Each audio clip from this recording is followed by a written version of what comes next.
look at them. They are so grown up. It looks like he's riding a horse, a black horse. Or could that be a black Pegasus? This picture of Percy holding the boombox to a horn, and it looks so funny without context. Hello guys and welcome to another video. Let's just get this out of the way. Yes, I'm on vacation and this is the current setup right now. But it is San Diego Comic-Con week and I could not resist updating you guys on what has been going on regarding Percy Jackson Season 2 for Disney+. We have gotten some very exciting announcements and pictures released this week, so let's go through them. First of all, we started off with this graphic announcing the panel for the San Diego Comic-Con. And if you're like me, you wish you were there and you're never going to be there, but a girl can dream. Can you imagine being at a panel where they announce anything Percy Jackson show related? I would die. Next up, we have a magazine cover and it is this one. I know, my jaw dropped when I saw it because look at them. They are so grown up. I just think it's so funny that they're standing there swaying on the boat for so long. Obviously, we have Percy in the middle with his one outfit. Once again, Percy is not allowed to have more than one outfit throughout the whole season, not counting before getting to Camp Half-Blood or the Camp Half-Blood shirt. But otherwise, it's the one outfit. Same goes for Annabeth and Grover. He's holding Riptide and we also have Annabeth by his side. She's wearing pigtails. She's so cute and she has her little dagger in her hand. And then on his left, there is Grover, who is not holding anything in his hands yet, but we can see his hoofs. Grover's outfit is giving. They did mention in an interview that his side of the season is like Indiana Jones-esque, so I get what they're going for. Next up, we have the stills that they released to get us hyped for the season. First up, we have Percy Jackson, and he is probably at Camp Half-Blood. This is probably end of episode 1, where Percy, Annabeth, and Tyson get to Camp Half-Blood, and they are being attacked by the mechanical bulls, but Tyson cannot get into camp because there's a border for no monsters. So here Percy is holding Riptide. He has his school backpack on, and he has his school uniform, which is just a polo, and it looks like a kind of like a varsity jacket. And also someone else pointed out that at the beginning of the season, Percy is wearing purple, which is Annabeth's color in the show, and Annabeth shows up for the first time wearing blue, which is obviously Percy's color, and also green, so his exact color scheme. And I just love to see it, and then they're gonna change up again with their one outfit. Love this picture. Then we have the next still, which is Annabeth again in Percy's colors, wearing a jean jacket, a green shirt, long pants, which is weird because I'm like, it's New York in the summer. Why do they always look like they're in the middle of fall? And she's holding up her dagger, and if you know what the scene is, you know, because we got leaks for it like a year ago when they were filming this. By the way, in case you guys don't know yet, I do have a Patreon where I post a lot of bonus Percy Jackson content. Percy Jackson, Heroes of Olympus, Magnus Chase, King Chronicles, Trials of Apollo reading vlogs, and pretty soon we're gonna have our own Discord and monthly live streams to discuss everything Percy Jackson related. So if you want to support me there, I'll really appreciate it. Plus, when we get to 20 Patreons, I'm doing a very fun giveaway there, and when we get to 100, I'm chopping all this off. So you're not gonna want to miss it. We have this photo of Percy, Annabeth, and Tyson walking down the street. Now, it seems like Percy and Tyson are both wearing their school uniforms, so it's probably the scene in Sea of Monsters after Percy and Tyson get attacked at gym class, and Annabeth goes and picks them up with the cab. There's also a video where you can see Tyson carrying Percy on his shoulder and Annabeth pointing her dagger at him until Tyson puts Percy on the ground and Percy calms her down, at which point Annabeth puts her dagger away and walks towards the taxi. Could he be holding Annabeth's baseball cap, which she's wearing at the beginning of the scene, meaning that she was invisible at first? So this is your boyfriend, huh? I never said boyfriend. I never said boyfriend. I believe you. And this is Annabeth when she finds Percy in the first episode after the dodgeball war tournament battle, and she is kind of pointing her dagger at Tyson because she's like, dude, that guy's a monster. Like, can't you see the giant eye in the middle of his head? So she obviously does not trust Tyson at the beginning or in the middle and barely at the end. That is why she's looking so confrontational with the Grey Sister taxi behind her, and in her hand we have the invisible cap. You just love to see it. Also, fun fact, they filmed a lot more of this season in practical sets and in real life locations instead instead of with that blue screen. So I'm really looking forward to that. And I love her hair here. I love that we are getting so many hair changes because she also has a big braid during the chariot race. I just wish we had as many outfits. Next up, we have Grover, and obviously he's in the jungle looking for Pan, probably finding Polyphemus instead. But the best part about this is that he has his hand pipes in his hands, and you just love to see it. Maybe they're just gonna show us that he needed to level up first into the next level of protector, into a searcher, and then he would get his pipes. It also looks like he has a water canteen and a satchel, and I just love his look overall. He's still wearing his warm tones that he had in his first season as well, just less yellow and more like an orangey salmon look with obviously the dirt tones. You can also see his little horns, and I just love that. The next picture we get is a pretty awesome one from Clarice, and I didn't see this the first time I saw this, but I think the next chariot over has to be Hephaestus because they're wearing goggles, and that to me is very Hephaestus coded. Also, there's a lot of smoke, so that could mean that the next chariot over has some sort of like mechanical engine or something like that, and that's obviously very Hephaestus. Here we see Clarice with a lovely spike on top of her head and very spiky armor. It looks like there's a boar on their chest plate, and we don't know who that other camper is. I love that they made them smaller than Clarice, so she seems very intimidating, and she does, and they're wearing black, and I can't see a lot more, but there are several spears on their chariot, and we do see some extras with the Camp Half-Blood shirt on the stairs. So finally, we do get some extras. Some people are watching the chariot race. If you read the interview that Entertainment Weekly put out, it's a very good story. I'll link it down below. You will see that they are placing a lot of emphasis on this chariot race. They spent a lot of their budget on it, so it better be good. The next picture we have is of Luke Castellan. It looks like he's riding a horse, a black horse, or could that be a black Pegasus? Could it be? I think it could. I think it might. Honestly, the first time I saw this, it did not give me jogger vibes, it gave me Elvis vibes. With the hair and the white jacket, it looks like he is trying to cosplay Elvis, but like with a little Greek twist with that little pattern there. I don't know where he is. It looks like he might be on an island. He might be searching for the fleas as well. In most of the book, we see him in the Princess Andromeda, so he's always on the boat, which gave us this iconic moment in the Sea of Monsters movie. What are you doing?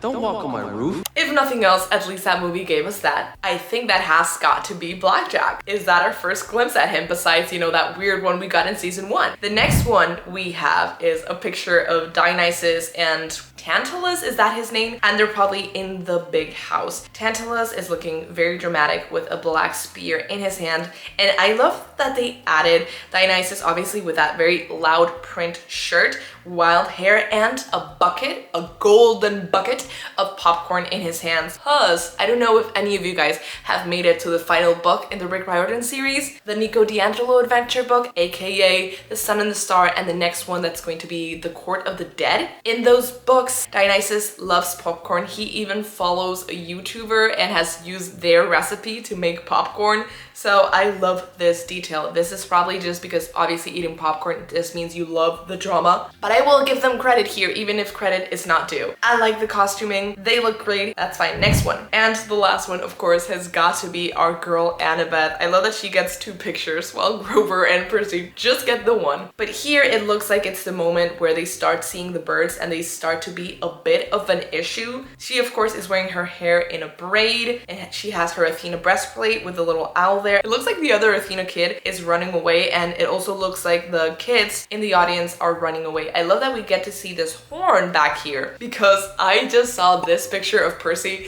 holding the boombox to a horn, and it looks so funny without context because I was like, I've never seen that horn before. Why would there be a random horn, or is that attached to the boombox? It's not attached to the boombox. That's clear to me now. And I'm so excited to see this chariot scene and to see when the birds come and start attacking all the campers. It's looking like it's gonna be a very good scene and also very emotional because obviously Percy and Annabeth are very mad at each other at this moment. So this is when they reconcile. Technically quickly and they start working together and fall back into their normal rhythm of, okay, it's easy to bicker and it's easy to be at each other's throats all the time, but we work together so well, so let's partner up and do this thing. After that, today, the day I'm filming this at least, we have got another tiny glimpse into Comic-Con. It's this little video that says, "The quest continues, Percy Jackson and the Olympians." I wonder if that's supposed to be our first look at hippocampi, because the first glance that I had at it, they looked like goats, but that just might be me. And I think top left corner, it's supposed to be the United States. Yeah, that says Camp Half-Blood, so that's probably New York. And then on the bottom, we have Florida, which, you know, Bermuda Triangle is where the Sea of Monsters is. And here we have the tentacles, we have the boat, so Princess Andromeda, and let's see if we have clues. This guy looks like literal death. This looks like the boat that Clarice has. And then I don't know what this is, and that's Charybdis and Scylla. This guy looks like the Hobbit guy that I mentioned in my last video. So once again, I'm not sure who that is. Remember when I mentioned an exclusive article by Entertainment Weekly? I think you should really read that if you are a big fan of Percy Jackson. But let me summarize the most important parts. While the books are all told from Percy's point of view, the show follows multiple different characters this season, including Clarice's quest, Grover's separate adventure, and Luke's rebellion against the gods with the Titan King Kronos, and other rogue demigods. Expect many scenes that aren't in the books at all, painting a wider picture of everything that's happening in this world, even when Percy isn't around. The book series is just Percy's journal, and it's almost as if it's an unreliable narrator's version of what happened. Watching the show is like, oh, so that's what really happened. I'm not loving this, but that's what we got. In the book, the CSS Birmingham is an old battleship manned by dead Confederate soldiers, but the show updates the problematic depiction by expanding the crew to all armies that have been defeated in battle and owe a debt of service to Ares. Good John praises the producers for that very tasteful improvement to Clarice's crew, and she loves how their dramatic arrival on screen makes that clear from the very beginning. Thankfully, just as Annabeth will learn to rely on Percy this season in Grover's absence, Scoble was there to comfort Jeffries when she needed him most, which is exactly what happens in the long-awaited on-screen adaptation of the iconic siren scene. Annabeth learns her fatal flaw during an encounter with the deadly sea nymphs in a fan-favorite Percabeth moment that was not included in the second movie. No one's surprised. Obviously, nothing was actually included in the second movie, and I would not have wanted to see that from their point of view, to be honest. Despite its impact on Percy and Annabeth's growing relationship, this will be the first time fans see it in live action. In fact, Jeffries warns that there's a huge change from the source material, but both actors believe that makes the moment even better. Scoble also reveals that Percy and Annabeth actually take the time to have an emotional and honest conversation about their relationship after their encounter with the sirens, rather than just moving on to the next leg of the journey, expanding on the way they bond from that experience in the book. We're following the arc of the books pretty closely. I don't know that it's going to feel any faster, Riordan says of Percy and Annabeth's eventual love story. Certainly, we're not going to have them go on a date in season 3. No, the idea is still that they're friends, and it is a question of, are they going to be involved beyond friendship or not? That's a really interesting and important tension that I don't think we want to give up any sooner than we need to. So every single one of you that's asking me if I think that they are pushing Annabeth too early, that's your answer. They're not. They're just laying the bricks, the groundwork for the ship to go on and flourish in later seasons. We have a lot more of Annabeth's backstory in season 2. Seeing that is really powerful for me. As they say, it hits different when you're seeing a kid going through all these things. Since Jeffrey isn't young enough to play the toddler version of her character in the flashbacks, the show recruits the next best thing, her cousin. Bushnell, however, did portray the younger version of his character Luke in the flashbacks, which he says is a stark juxtaposition compared to how the rebellious son of Hermes has gone full Kronos now. The show will really lean into Annabeth's internal struggle this season, especially as Luke continues to try to sway her and Percy to his side of the brewing war. Grover's own hero journey is based on the Greek epic The Odyssey, but it more closely resembles Penelope's stories than Odysseus. We have a nice B story going for him where he gets to play Indiana Jones on the quest for Pan. Remember the wedding dress? Simhadri spent most of his season filming in that gown, as Grover pretends to be a female Cyclops to avoid getting eaten by Polyphemus. It's like a weird buddy cop dynamic, except it's really creepy and a little scary, with bones everywhere, and the other cop is going to eat me. And that's basically all of the big changes that they're going to be making between the book and the show. I just read to you only about a quarter of that article, so please go read it down below. It's very interesting and it gives a lot of hints of what's coming in season 2. Clearly we're going to see a lot more Perciveth moments, and we're going to get the original moments, but I feel like we're going to get an expanded view on them. We are going to be getting a newer, sympathetic take on Cersei like we did with Medusa in season 1, and we're going to get also more nuanced take on Polyphemus, and I'm guessing on all of the villains from now on. We're also getting a more epic view on either Scylla or Charybdis. One of those two is going to be completely blown out of proportion, I believe turned into the sea monster that we've been getting in all the promos so far. In terms of Grover, we're really going to see a lot more of him, not only from Percy's point of view, but his own, getting to the island, searching for Pan, and hopefully using those pipes. Do I love the fact that this story is not only Percy's in the show? I don't love it, no, but I don't hate it either, because as I've stated many times before, for me this is like an alternate universe version of events, so I'll take it with a grain of salt. That's the way that I can enjoy the show, because the show is enjoyable and it's a solid adaptation. But obviously it's not the books, because it's never gonna be the books, and that's fine. I've made my peace with it because it's really fun to enjoy it for what it is. Remember when I told you guys that they weren't going to announce any important casting for season 3 during San Diego Comic-Con, and that they for sure weren't going to drop the trailer for season 2 during their panel? I was so wrong. They did both. They did both. Because Disney Plus decided that... Both is good. Okay, let's see. The great stirring is underway. Great steering is underway. Okay, then we got a shot of the boat.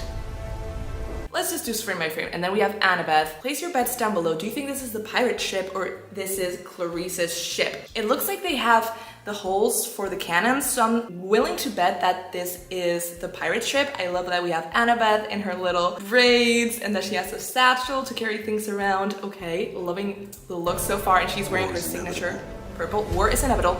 And then we get a shot of Grover finding his pan pipes in the hand of a skeleton that probably belongs to a dead satyr. But this is so cute. I love that they're giving them a backstory for why he didn't have them in season 1, because we all missed it. And now I'm just hoping and praying and just begging Rick Riordan and the writers of season 2 that they added a scene where he plays Toxic by Britney Spears, because that could be useful. Toxic, I don't know, he makes plants toxic, or he gives someone like a disease. That would be so fun. So hopefully he'll get to use it in fun ways, and I'm hoping they don't make him play like contemporary music like they did in season 1 by playing the Dua Lipa song during the casino scene. I hope it's an oldie. We have Grover with his little horns and his Indiana Jones outfit. And then we have, I thought this was gonna be Annabeth, but this is obviously Luke with his jumpsuit with a very clean sword. Is this backbiter? Because it doesn't look like it. It might be, I forget how they designed it for season 1, but usually backbiter, it's made out of 2 metals, so it can harm both mortals with normal iron, I guess, and with celestial bronze to harm also monsters and demigods. It's a terrible weapon all along, but it looks very, very new and very shiny. He's pulling it out of a tree. Oh my god, I'm so stupid. That's probably Talia, right? Did he just poison it? Did he actually like go to the tree himself and stab Talia's tree? Because that makes him so much more evil, especially when you take into account the tracksuit that this guy is sporting. Like, look at him. When I first saw that shot of him, I was like, he looks like he's like cosplaying Elvis, but like low budget. It's very rude that he's stabbing Talia though. I know it's Talia, don't come for me. Okay, then we get the army soldiers that fell during the war and now are indebted to Ares and therefore are helping his daughter achieve her quest. So we see different soldiers from different eras. They're pulling like a little boogie behind them, and I wonder if this is before she gets into the fight with Percy, but I don't know if that's the hair that she was sporting there. I love the high pony with the little braids. She is looking fierce. Love to see it. And look, she's giving attitude. That is Annabeth holding a bloody dagger. And I remember something happens to Annabeth at the end of the book before they get the golden fleece, and then they have to travel on the hippocampi, and she is like very wounded, and then Percy places the golden fleece over her and he cures her while they're traveling, and she's sleeping, and he's like, okay, You won, you are very smart actually. But I forget what happens to her. How did she get hurt and why is there blood in her dagger? Who did she attack? If you remember, please let me know down below. I haven't revisited the Sea of Monsters in a while. What happened to her? She's clearly on the beach, so I'm guessing this is on Polyphemus' island. There are forces more powerful than the will of the gods, my son. So that's Kronos. So he's waking up for a dream because, as you know, he gets prophetic dreams. And the other scene was for the chariot race, which we know that they spent a lot of money on. So every single shot that we have gotten has included a shot of the chariot race because they spent big bucks on it. So we're definitely gonna see like almost a whole episode on that track because they definitely worked really hard on it. Then we get the Lin-Manuel Miranda jump scare. Is he wearing another tracksuit? This is him and Percy talking by the beach. I'm guessing this would happen like at the end of episode 2, probably like start of episode 3. I think it will have already happened by end of episode 2. They're talking, he's like, go help my son, and Percy's like, you're kind of guilt tripping me for something that's definitely not my fault, but I'm a good person, I'm gonna do it anyway. So then he gets Annabeth and Tyson and they go to Princess Andromeda, and then they're like, oh, whoops, this is actually Luke's ship. And then they do the whole quest and they find Clarice, blah, blah, blah. But it's all Hermes's fault, obviously, always. Okay, then we get the tree. Look, doesn't it look like it's someone who's been beheaded? Not like someone who's hunching down, just someone who doesn't have a head. Obviously they do, because when they turn around it looks like this Kronos guy, but I think that actually might be Polyphemus. I think they might be trying to trick us with the cloak because it did look like he had a, what do you call that, a shepherd's staff. And as we know, Polyphemus is a shepherd, he shepherds sheep. So I think it might be them trying to throw us off with the visuals. And then we have this shot, which we have seen, count with me guys, like 1,000 times already. This has been the promo shot for every single drop that we've had. So we can skip this one. Brace yourself. Brace yourself. I love this. Oh my god, what is going on? I'm sorry, Walker, that I paused here. This is the big house. Clearly, it's the start of the summer. He's wearing his Camp Half Blood shirt. You love to see it. I wonder why he never wears it throughout the season. He always takes it off and wears the same outfit for the whole season. He's wearing his Camp Half Blood shirt. He has his one bead and the green trident. I don't know what's going on, honestly, because I wondered if he was getting a prophecy, but he doesn't get a prophecy in season 2. It's Clarice. The other time we've seen the big house is with Tantalus and Dionysus, so that might be it, but I don't think they were dressed like this, no, because Annabeth was dressed in her street clothes, so I don't know what is going on here. It might be when, I'm guessing, Grover establishes an empathy link, so that might be his reaction to it. Let me know if this scene is in the books because I don't remember him being like blasted with light in the big house. Okay, and then this is his dream that we've seen before. We got shots, stills of this before, and it's Kronos walking into what I believe is the big house at Camp Half Blood. Look, Peter. He called him Peter. Know that last year you did something cool. But okay, so based on what they're dressed like, this is obviously when they just arrived to camp and he's wearing his school clothes and Annabeth is wearing her cool streetwear. And as I mentioned in another video, they're wearing each other's primary colors. So Percy is wearing purple, which as we know is what Annabeth wears all throughout this season and all throughout the last season. And Annabeth is dressed in both blue and green, which is Percy's outfits always look like in both season 1 and season 2, just a bit different. And here we have Tantalus. He has a ring and a very dead looking face, so you can definitely tell that he just came from the underworld, and he has a black spear, very threatening like, and Dionysus is making fun of them. honestly, I don't even remember what it was. He's so done. Okay, wait, what was Honestly, that? Is that supposed to be a ship? That looks like a very weird cartoonish ship. I wonder whose that is. I saw a video of people saying that the people behind Grover, that looked like Sally, and then someone commented that not all white women on the show were Sally, and fair enough, but it does look a bit like Sally. So I wonder if they are rogue demigods that Grover brings back to the light side. I don't know, but it looks like he's been through a lot. Place your bets as if this is before he gets found by Polyphemus, or maybe he meets some other demigods on the island. Oh, here I go. Okay, I just solved it myself. He probably went looking for Pan, and obviously he stumbled upon the golden fleece because it smelled like Pan, smelled of the wild, a lot of powerful energy. He stumbled across Polyphemus and found the other team of bad, evil demigods that went looking for the golden fleece. So that's probably when he gets captured and when Luke decides to stab Talia's tree and make them go looking for the fleece so he gets it without having to lose more of his evil turned demigods. Big brain moment. Okay, and that's probably either Scylla or I know it. I listened to Epic. Charybdis. And then we get another shot of Percy, but now it looks like he's in front of something like metal weapon, so this is probably Clarice's ship. We're heading into the sea of monsters. 100%. We're heading to the Sea of Monsters, and this is the battle that we've seen 100 times. So maybe that is when Clarice shows up and helps them, but for some reason they fight. You sure you're okay to do this? Okay, and that was Luke leading his army of demigods, so I think I was right on the Grover front. And here we have Percy versus, I feel like that's Luke. Percy's holding the golden fleece, and they are probably inside the Princess Andromeda. They're fighting, sword fighting, very iconic, right before we meet Blackjack, I guess. Yep, chariot scene. This is Percy versus Ares, so Percy versus Clarice. And then we have Percy running through, I'm guessing this is the Princess Andromeda with the Golden Fleece, because some people were saying it's the other boat, it's Clarice's boat, but that boat blows up before they get the Golden Fleece, so it can't be that. It has to be the Princess Andromeda. But I don't remember that blowing up. Okay, I was wondering, I was like, what evil woman in this book has mist coming out of her mouth? But that has to be a prophecy, right? That has to be the Oracle of Delphi. Delphi? Clarice sees this, so I'm guessing we're gonna see that from her point of view. I wonder if we'll get the full prophecy, because it's a spoiler for the ending and how they don't accompany her in the end, that she has to do it alone.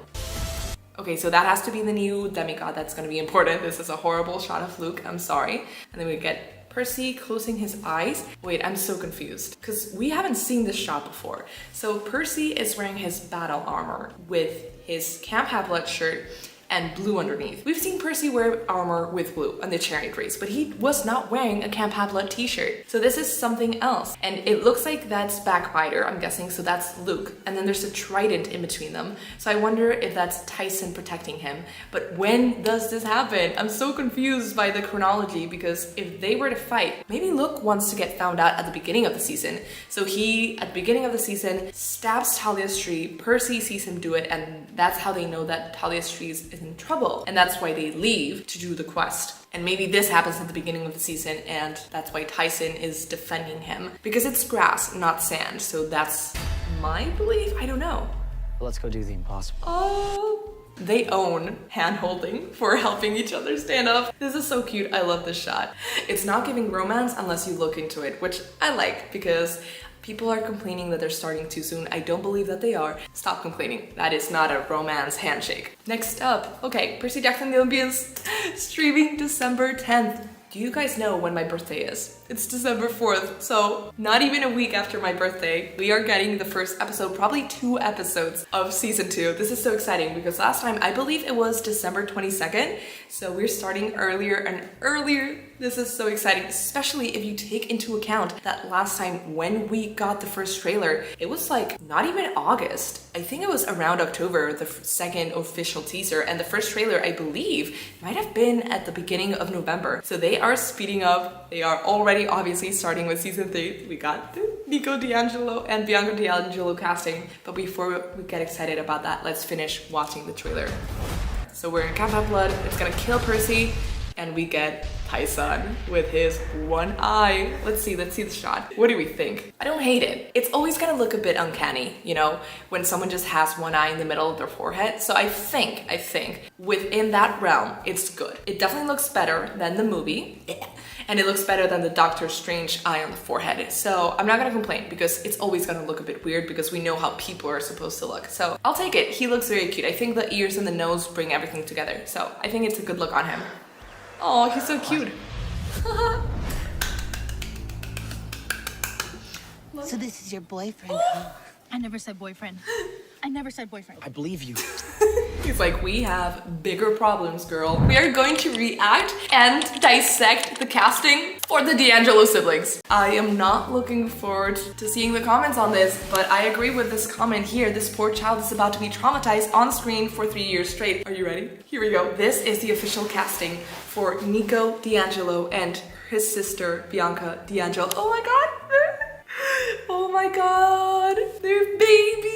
Look at them. They actually, oh my god, they look like siblings. This is insane. I love that they're wearing black, very Haiti-esque. Is that a clue? I don't think it's a clue. Oh my god. I love Bianca's casting. I think that hair is perfect. It looks like of the era. She's looking very good, very cute. I love her aesthetic. And he's like a tiny little baby. Oh my god. Levi Trusopoulos. Okay, so he sounds European. Is Nico D'Angelo. Olive Abercrombie is Bianca D'Angelo. Percy Jackson and the Olympians' fan favorite characters Nico and D'Angelo are joining season 3, and the series revealed the actors who play them during its San Diego Comic-Con 2025 panel. Nico will be a series regular in season 3, while Abercrombie will be recurring. Nico and Bianca are siblings, blah blah blah. Abercrombie was recently seen in Mayfair Witches season 2 on AMC as Daphne Mayfair, and she was in The Haunting of Hill House before that as Abigail Dudley. She's also in Midnight in the Switchgrass on Outer Range. This will be the first series regular role for Levi's career. A 13-year-old performer and competitive dancer, he made his national television debut on FBI and toured nationally in Peter Pan. Oh my god. You mean to tell me this baby is 13 years old? What? I guess, okay, this might be like an older photo from when they actually cast them, because if you guys remember correctly, I'm sorry for the light leaving us, during last year's Comic-Con at the end of July, we got the casting for Tyson. This year, at the end of July, we're getting the casting for these two, D'Angelo siblings, which means that they are going to start going into production and into filming very soon. If we follow that same schedule, we might have season 3 by the end of next year. Everyone just post nice comments, okay? Be nice. Look at this kid and be nice. We love the casting. I am loving the vibes. I'm just sorry that we'll have to see her go so soon. Subscribe if you haven't already and click that bell button to get a notification every time I post a new video. I post videos every week, even if I'm on vacation, and I will always keep you guys posted on the latest Percy Jackson / Rick Riordan related news. So please subscribe and don't forget to click that bell button so you don't miss any of it. And I guess I'll see you guys next time. Bye!